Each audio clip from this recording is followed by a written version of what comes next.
ओम शांति। ओम शांति। आज हम एक बेहद गहरे और कह सकते हैं शक्तिशाली विषय पर थोड़ी बातचीत करने जा रहे हैं। जी।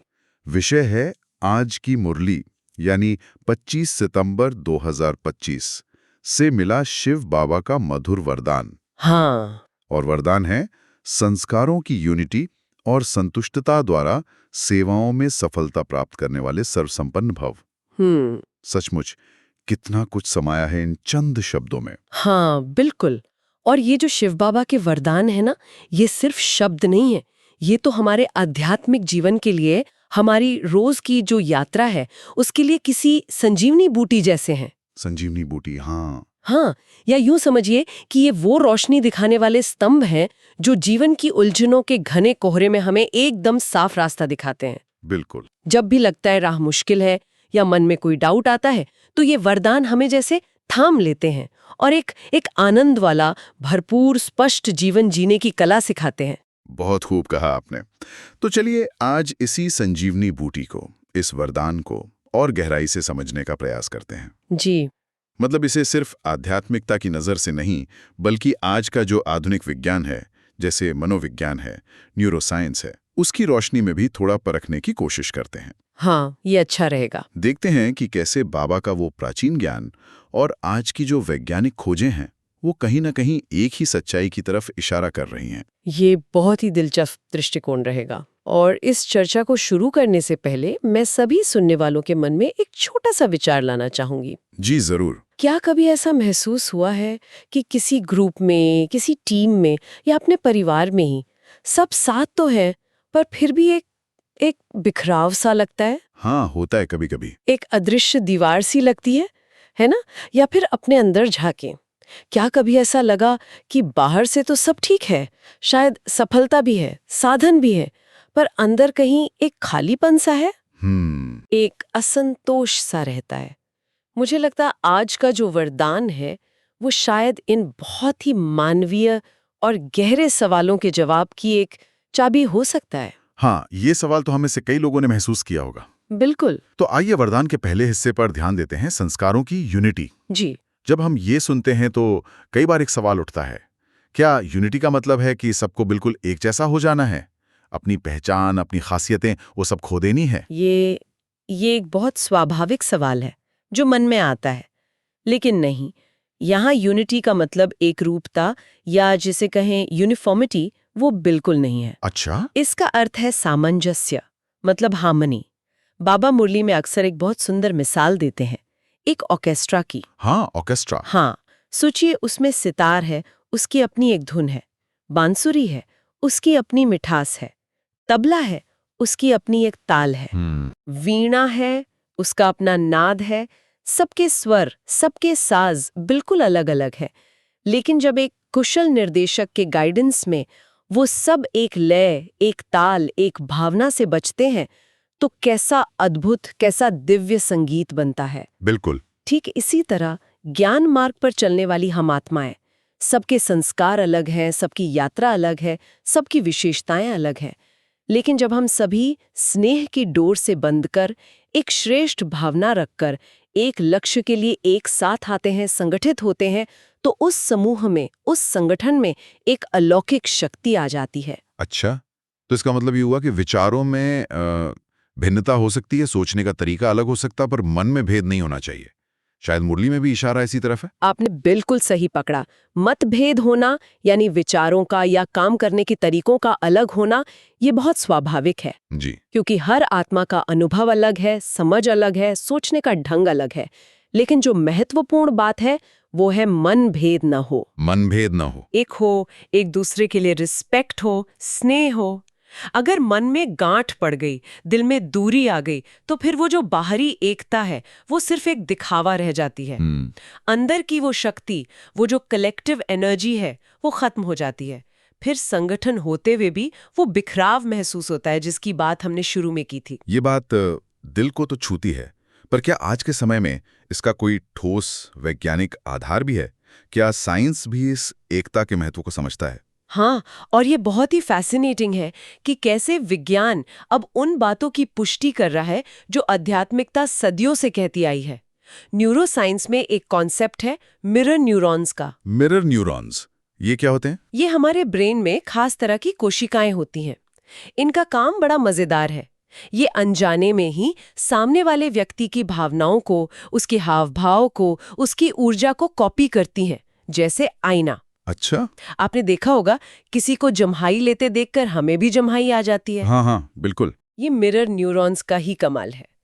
तो इसी तरह जब एक समूह में एकता होती है, पॉजिटिव माहौल होता है, प्यार और सहयोग होता है, तो ये मिरर न्यूरॉन्स उस पॉजिटिव वाइब्रेशन को पकड़ते हैं और समूह के हर सदस्य की ऊर्जा को ऊपर उठाते हैं। वाह।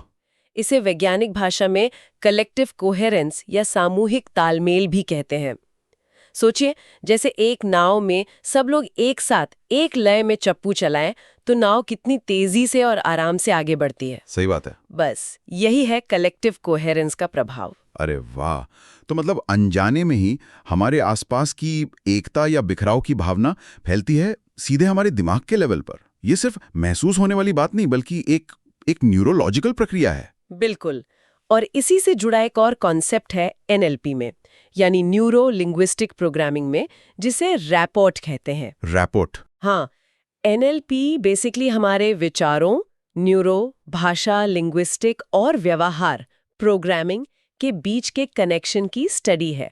और रैपोर्ट का मतलब है दो या ज्यादा लोगों के बीच एक गहरा, सहज कनेक्शन बन जाना। अच्छा। जहां वो एक दूसरे को समझते हैं, विश्वास करते हैं और उनके बीच बातचीत बहुत आसान और असरदार हो जाती है।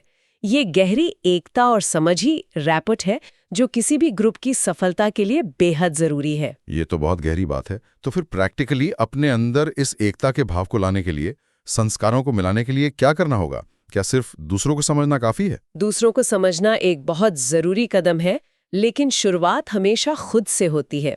मुरली में बाबा हमें दो बहुत सुंदर अवस्थाओं का बैलेंस रखने को कहते हैं, बालकपन और मालिकपन। बालकपन और मालिकपन? हाँ, बालकपन यानी सीखने की विनम्रता, एक बच्चे जैसी इनोसेंस, अहंकार से मुक्त होकर हर किसी से कुछ न कुछ सीखने का भाव। और मालिकपन यानी जिम्मेदारी लेना, हर सेवा को, हर काम को अपना समझकर पूरे अधिकार और लगन से करना। इसके साथ ही दो और भाव बहुत जरूरी हैं, निमित्त भाव, यानी ये याद रखना कि करने कराने वाला तो एक बाबा है, हम सब आत्माएं तो सिर्फ निमित्त हैं।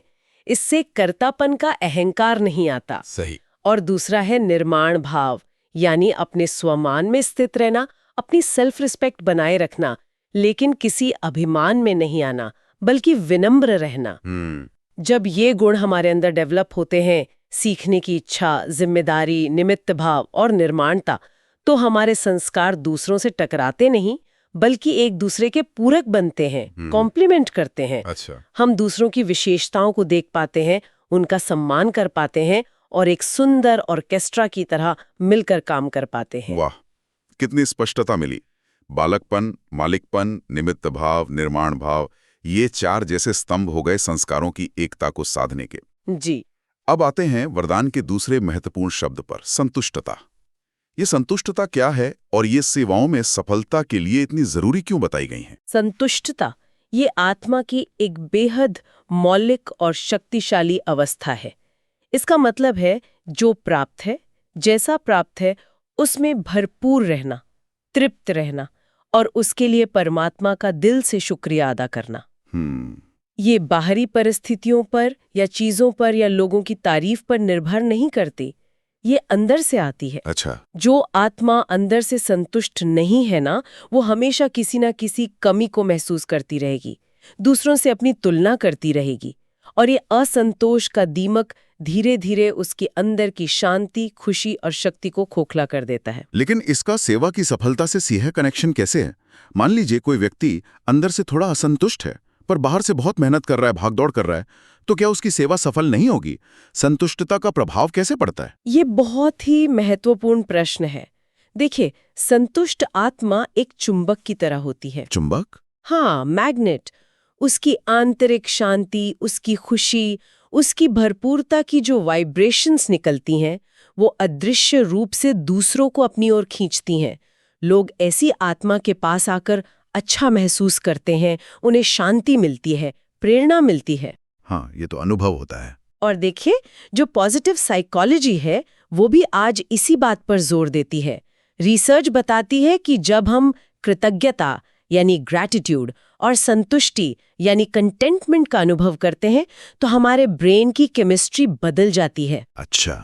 डोपामाइन और सेरोटोनिन जैसे फील गुड न्यूरोट्रांसमीटर्स संतुलित मात्रा में रिलीज होते हैं।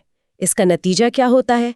हमारा मूड बेहतर होता है, स्ट्रेस कम होता है, हमारी क्रिएटिविटी बढ़ जाती है और हमारी प्रॉब्लम सॉल्विंग स्किल्स भी बेहतर हो जाती हैं। वाह। हम अधिक सहज, प्रभावशाली और आकर्षक बन जाते हैं। इसीलिए मुरली में बाबा बार बार कहते हैं, स्वयं संतुष्ट रहो और दूसरों को भी संतुष्ट करो। सही बात है। क्योंकि जो खुद भरपूर होगा वही तो दूसरों को कुछ दे पाएगा, उन्हें संतुष्ट कर पाएगा, है ना? हाँ, ये बात तो है। इसका मतलब संतुष्ट रहना कोई पैसिव स्टेट नहीं है, बल्कि ये एक बहुत एक्टिव और पावरफुल आंतरिक स्थिति है जो हमारे पूरे व्यक्तित्व और हमारे प्रभाव को बदल देती है। बिल्कुल सही। इसे हम आंतरिक सामंजस्य या इनर हार्मनी कह सकते हैं। जब हम अंदर से शांत होते हैं, पूर्ण महसूस करते हैं, संतुष्ट रहते हैं तो याद है वो मिरर न्यूरॉन्स? हाँ हाँ। उनके माध्यम से हमारी ये शांति, ये संतुष्टि, ये पॉजिटिव ऊर्जा दूसरों तक पहुंचती है। उन्हें बिना कुछ कहे ही एक अच्छा अनुभव होता है।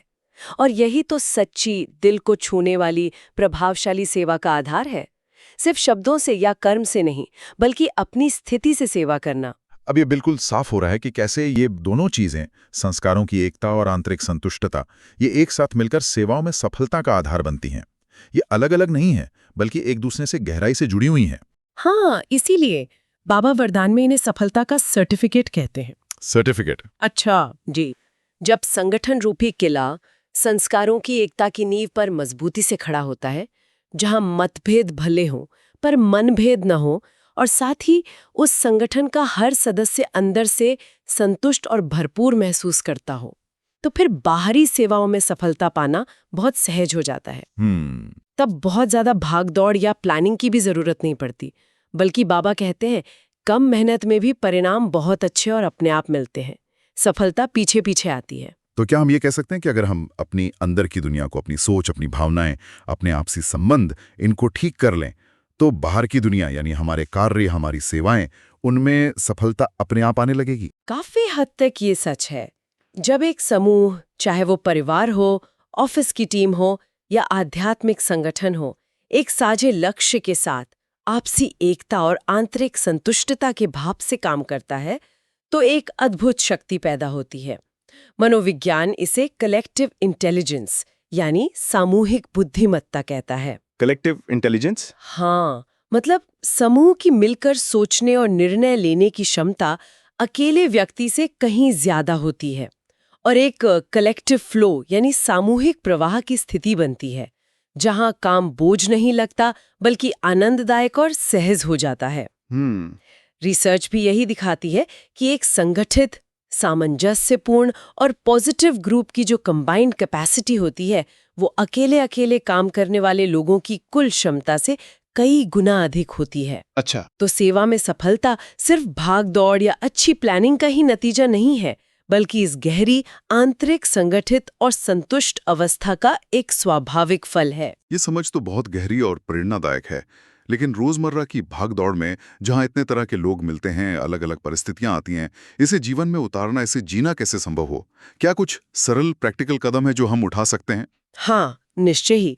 ज्ञान को सिर्फ सुनना नहीं, जीवन में लाना ही तो असली साधना है। सही बात। और इसके लिए कुछ सरल पर बहुत प्रभावशाली अभ्यास है जिन्हें हम अपनी दिनचर्या का हिस्सा बना सकते हैं। जी बताइए। पहला, टकराव के क्षणों में। जब भी किसी व्यक्ति के साथ विचारों या संस्कारों का टकराव महसूस हो, तो रुक जाए। गुस्सा या इरिटेशन में रिएक्ट करने की बजाय तुरंत बाबा के ऑर्केस्ट्रा का उदाहरण याद करें। मुझे इस वाद्य को ऑर्केस्ट्रा से निकालना नहीं है, बल्कि इसकी धुन को बाकी सबके साथ मिलाना है। मिलाना है, मिटाना नहीं। बिल्कुल। शांति से सोचें, इस आत्मा की विशेषता क्या है? इसका कौन सा गुण इस समूह के संगीत को और सुंदर बना सकता है? ये दृष्टिकोण टकराव को सहयोग में बदल सकता है। दूसरा, संतुष्टता का दैनिक अभ्यास। रोज रात को सोने से पहले सिर्फ 2 मिनट के लिए अपनी आंखें बंद करें और पूरे दिन को रिवाइंड करें। खुद से पूछें, आज मैं कितना संतुष्ट रही? कहाँ कहाँ मन में असंतोष, ईर्ष्या या तुलना का भाव आया? उसे स्वीकार करें, जज न करें। और फिर एक छोटी सी कृतज्ञता डायरी बनाएं या मन में ही सोचें, आज की कम से कम 3 बातें या अनुभव जिनके लिए आप दिल से परमात्मा के शुक्रगुजार हैं। अच्छा, ये छोटा सा अभ्यास धीरे धीरे संतुष्टता के संस्कार को बेहद पक्का कर देता है। जी। तीसरा, समूह में संवाद। जब भी टीम मीटिंग हो या घर में कोई चर्चा हो, कोशिश करें कि एक सर्कल या घेरे में बैठें। पॉजिटिव साइकोलॉजी बताती है कि सर्कल में बैठने से वो ऊंच नीच का भाव कम होता है। हायरार्की नहीं लगती। हाँ, कोई आगे पीछे बड़ा छोटा नहीं लगता, सब बराबर महसूस करते हैं। इससे खुलकर अपनी बात रख लें और दूसरों की बात ध्यान से सुनने का माहौल बनता है, जो एकता के लिए बहुत जरूरी है। सही है। चौथा, एकता का संकल्प। कोई भी सामूहिक सेवा, प्रोजेक्ट या महत्वपूर्ण काम शुरू करने से पहले सभी सदस्य मिलकर सिर्फ 1 या 2 मिनट मौन में बैठें और मन ही मन एकता का, शांति का, सहयोग का और सफलता का संकल्प करें। न्यूरोसाइंस के नजरिए से देखें तो ये अभ्यास सबकी वाइब्रेशंस को अलाइन करने, सिंक्रोनाइज करने में मदद करता है, जिससे वो कलेक्टिव कोहेरेंस बढ़ता है। वाह। पांचवा, संबंधों में स्नेह और सम्मान। मुरली की इस शिक्षा को गांठ बांध ले। एक दूसरे से स्नेह और श्रेष्ठता की भावना से मिले। बातचीत में, व्यवहार में सम्मान झलके। दूसरों की कमजोरियों या गलतियों पर फोकस करने की बजाय उनकी शक्तियों, उनके गुणों को पहचानने और उनकी सराहना करने का अभ्यास करें। पॉजिटिव साइकोलॉजी में इसे स्ट्रेंथ स्पॉटिंग कहते हैं। स्ट्रेंथ स्पॉटिंग, अच्छा। हाँ, जब हम दूसरों की अच्छाइयों को देखते और सराहते हैं तो संबंध अपने आप मधुर होते हैं और एकता बढ़ती है। जी। और छठा, ओम शांति का एंकर। ओम शांति ये सिर्फ अभिवादन नहीं है, ये एक शक्तिशाली एंकर बन सकता है। एंकर कैसे? NLP के अनुसार एंकर एक ऐसा ट्रिगर होता है, कोई शब्द, छवि या स्पर्श जो तुरंत एक विशेष मानसिक या भावनात्मक स्थिति को जगा देता है। तो जब भी मन में कोई हलचल हो, तनाव महसूस हो या समूह में कोई तनावपूर्ण स्थिति बने, तो रुककर गहराई से, शांति से ओम शांति का अनुभव करें या अपने मन में शांति के स्वरूप का चिंतन करें। ये अभ्यास तुरंत आपकी आंतरिक स्थिति को शांत और स्थिर करने में मदद करेगा और एकता की भावना को वापस लाएगा। ये तो सचमुच बहुत ही व्यवहारिक और शक्तिशाली सुझाव हैं। इन्हें रोजमर्रा की जिंदगी में अपनाना मुश्किल नहीं लगता, बस थोड़ी सी जागरूकता और अभ्यास की जरूरत है। जी बिल्कुल।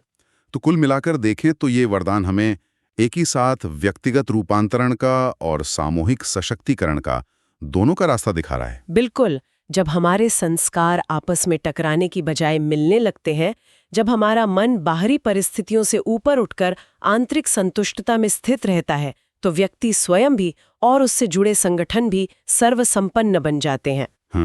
मुरली में बाबा कहते हैं कि ऐसी स्थिति में हमारी प्रैक्टिकल जीवन, हमारा चेहरा मोहरा, हमारा चलन बाबा की सूरत का दर्पण बन जाता है। दर्पण। हाँ, उस दर्पण में बाबा जैसा है, जो गुण उसमें है, वो हमारे द्वारा प्रत्यक्ष होने लगते हैं। ये सिर्फ बाहरी सफलता, नाम मान या प्रसिद्धि पाने की बात नहीं है। ये उससे कहीं गहरी बात है। ये आंतरिक शांति, स्थिरता, निर्भयता और जीवन में एक अद्भुत खुशी और भरपूरता लाने की गारंटी है। आज की ये चर्चा वाकई मन को छू गई। संस्कारों की एकता और संतुष्टता, ये 2 शब्द सुनने में कितने सरल लगते हैं, पर इनके अंदर कितनी गहराई, कितनी शक्ति और कितना विज्ञान छिपा है, ये आज बहुत स्पष्ट रूप से अनुभव हुआ। हाँ, और ये देखना भी कितना अद्भुत है कि कैसे हजारों साल पुराना बाबा का दिया हुआ आध्यात्मिक ज्ञान और आज का आधुनिक विज्ञान, चाहे वो न्यूरोसाइंस हो, पॉजिटिव साइकोलॉजी हो या NLP, अलग-अलग भाषा में, अलग-अलग तरीकों से पर इशारा एक ही परम सत्य की ओर कर रहे हैं। बिल्कुल। सच्ची शक्ति, सच्ची खुशी और सच्ची सफलता हमारे भीतर है और हमारे आपसी स्नेह, सम्मान और तालमेल में निहित है।